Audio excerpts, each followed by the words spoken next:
Your little app once worthless. My sister laughed during Thanksgiving dinner. Keep dreaming and stick to your retail job. My parents nodded in agreement. I quietly said, sure, you're all right, and just looked at my phone latest message. Next morning their jaws dropped when I look at her, still playing with her little phone app like a teenager. My sister Olivia sneered across the Thanksgiving dinner table. Seriously, Julia. When are you going to grow up and get a real job?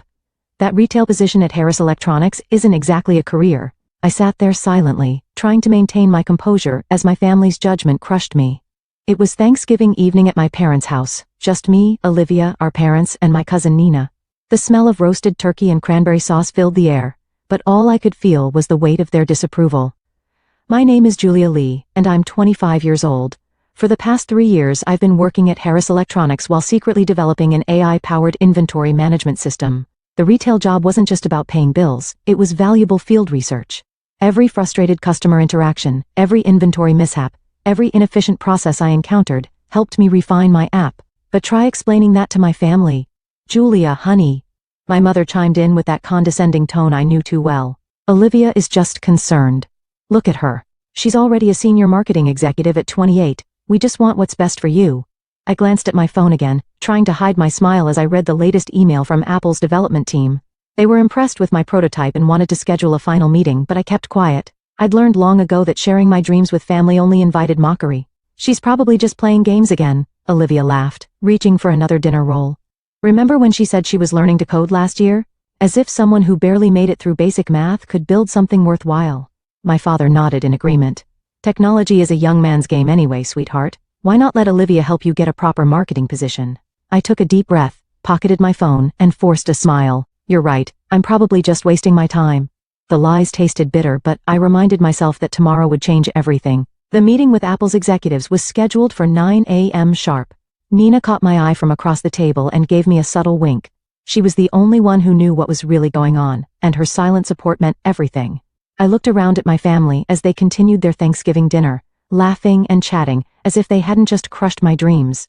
The familiar ache in my chest reminded me of all the times they dismissed my ambitions.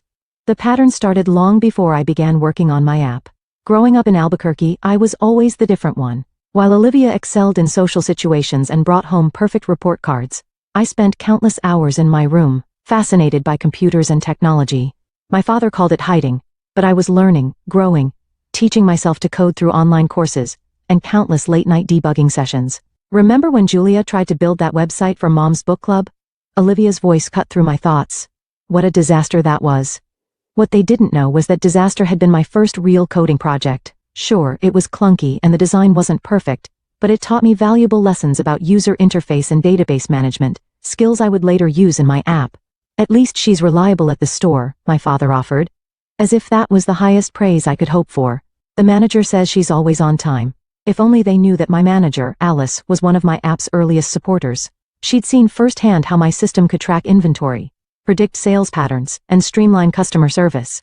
You're solving real problems here, Julia, she told me last week. Don't let anyone tell you different. Nina reached under the table and squeezed my hand. 3 months ago, when I'd shown her the prototype, she'd immediately understood its potential. They'll see eventually, she whispered now, low enough that only I could hear.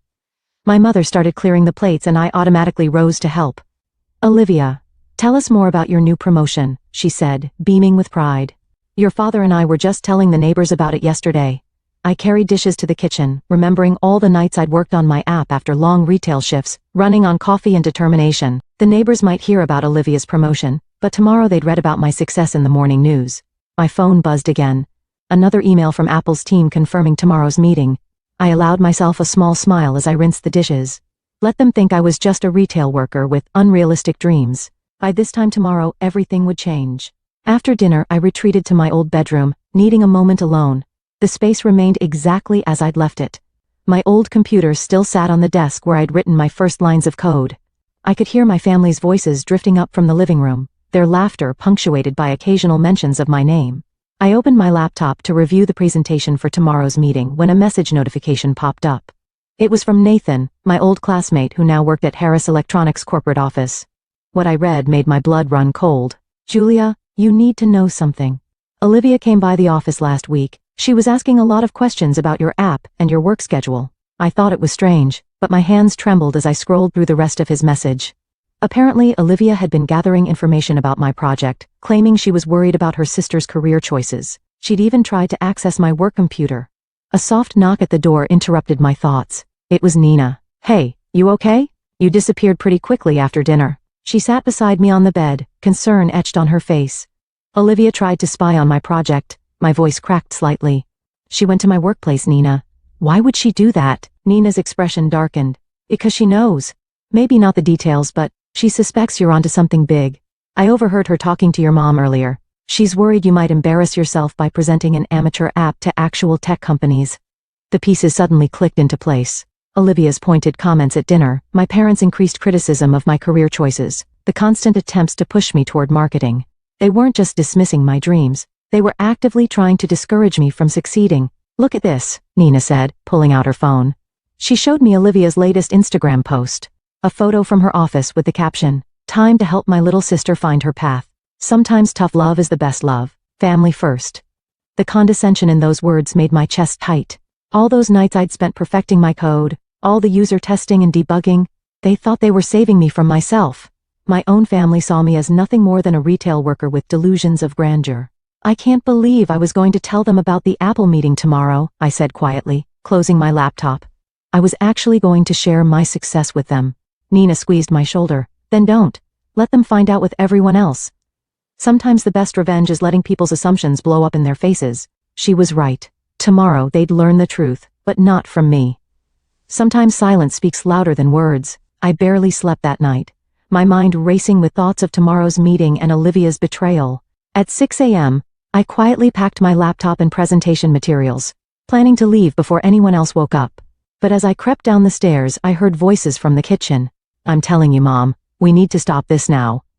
Olivia's voice was sharp in the early morning quiet. "Julia's going to humiliate herself with this app thing.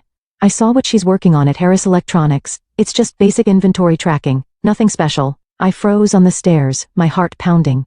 How did she know the details of my project? "I spoke with my friend at the patent office," Olivia continued. "There's no record of Julia filing anything. We can't let her waste her life on this fantasy." My mother sighed. "Maybe we should call Apple's HR department, warn them that she might not be what they're expecting." The genuine concern in my mother's voice somehow hurt more than Olivia's scheming. They really thought they were protecting me from myself. I stepped into the kitchen, making my presence known. "You don't need to worry about calling anyone," I said, my voice steadier than I felt. "I can handle my own career choices." They jumped, startled by my appearance. Olivia recovered first, her face arranging itself into a sympathetic smile. "Julia, we're just trying to help. This app of yours, it's sweet that you're trying, but you're not a real developer. You need to be realistic." "Realistic?" I pulled out my phone and opened my development portfolio. Like how I've been realistically working on this project for 3 years, or how I've realistically been teaching myself programming since high school. "Honey," my mother started, "Olivia works with real tech companies. She knows what they're looking for." "No, she doesn't," I cut in. "She works in marketing. She has no idea what my app actually does because she only saw the basic interface we use at the store. The real system is much more complex." Olivia's smile faltered slightly. "I was just at your workplace last week. I saw everything." "You saw what I wanted you to see," I replied, gathering my courage. "The store version is just a small part of the full system, but you wouldn't understand that, would you? Because you were too busy trying to sabotage me to actually ask what I was working on?" The kitchen fell silent. Through the window, I could see the sun rising over the Sandia Mountains, painting the sky in shades of pink and gold. In a few hours, everything would change. "I have a meeting to get to," I said, turning to leave. "Don't bother calling Apple. They already know exactly who I am and what I can do." "Julia, wait." My mother called after me. "We're your family. We just want to protect you from disappointment." I paused at the door, thinking of all the nights I'd spent coding, all the tutorials I'd studied, all the test runs and bug fixes. They had no idea what I was capable of, because they'd never bothered to look past their own assumptions. "Sometimes," I said quietly, "the people who think they're protecting you are actually just protecting their own view of who you should be." With that, I walked out, leaving them standing in the kitchen. The morning air was crisp and cool, filled with possibility. I had a meeting to get to, and I wasn't going to let anyone stand in my way. The Apple headquarters lobby was intimidating, all glass and polished steel. As I waited for my meeting, my phone kept buzzing with messages from my family. I ignored them all except for Nina's. "They're freaking out. Olivia's been making calls all morning trying to figure out what's really going on. A sleek elevator carried me to the executive floor where Alice, my store manager, was waiting. The sight of her familiar face in this unexpected setting made me stop short. "Surprise," she said, grinning. "Did you really think I was just a retail manager? I've been Apple's head of retail innovation for the past year, evaluating new technologies in real-world settings." My mind raced, remembering all the times Alice had offered suggestions for my app. All the questions she'd asked about its capabilities. What I'd thought was friendly interest had been professional evaluation. "Your sister came to the store last week," Alice continued, her expression turning serious.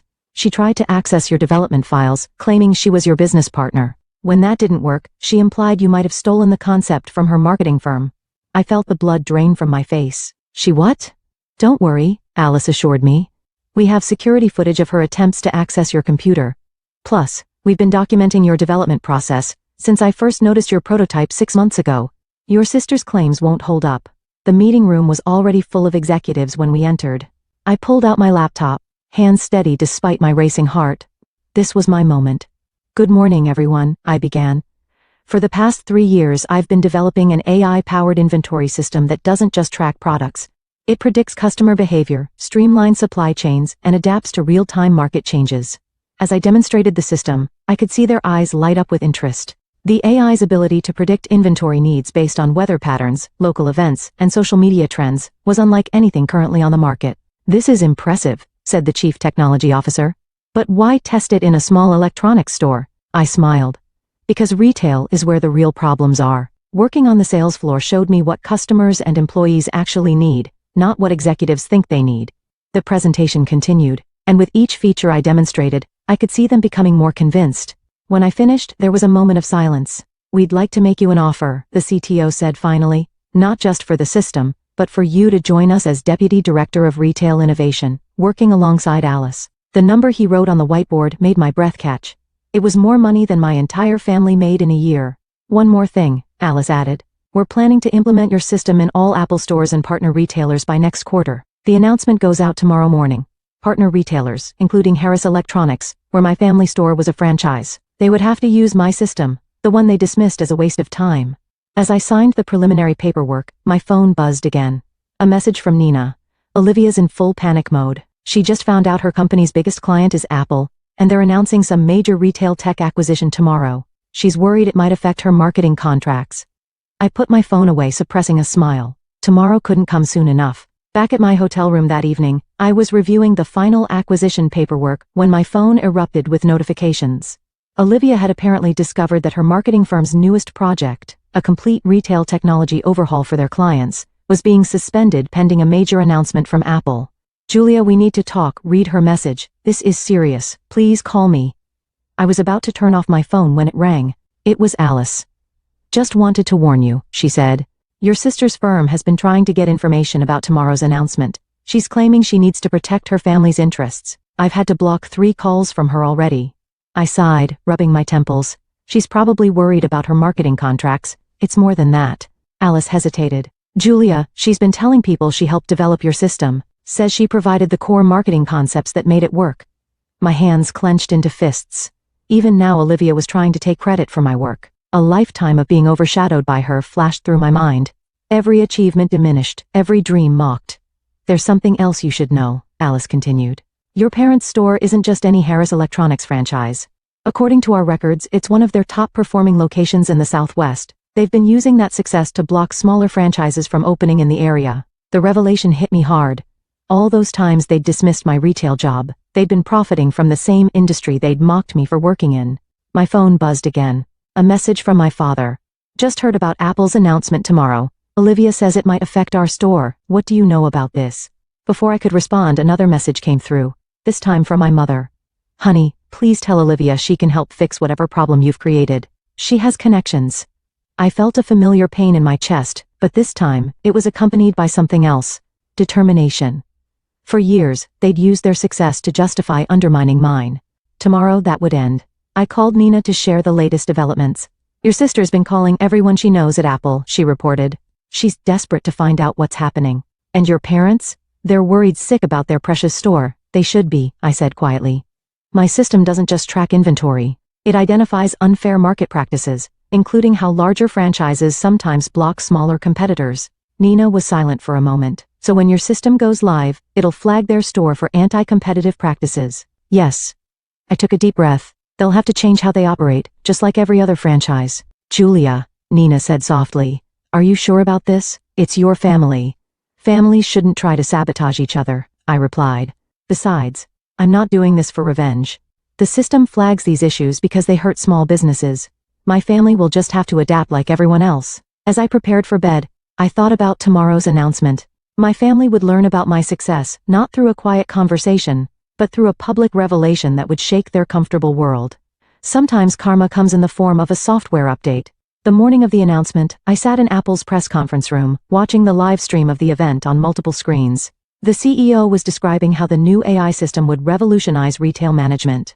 I spotted my family's shocked faces among the Harris Electronics franchise owners who were attending virtually. This innovative system, the CEO continued, was developed by our new Deputy Director of Retail Innovation, Julia Lee, who spent 3 years perfecting it while working in retail herself. The camera feed showing the franchise meeting captured my family's reactions perfectly. My mother's coffee cup slipped from her fingers. My father's face drained of color.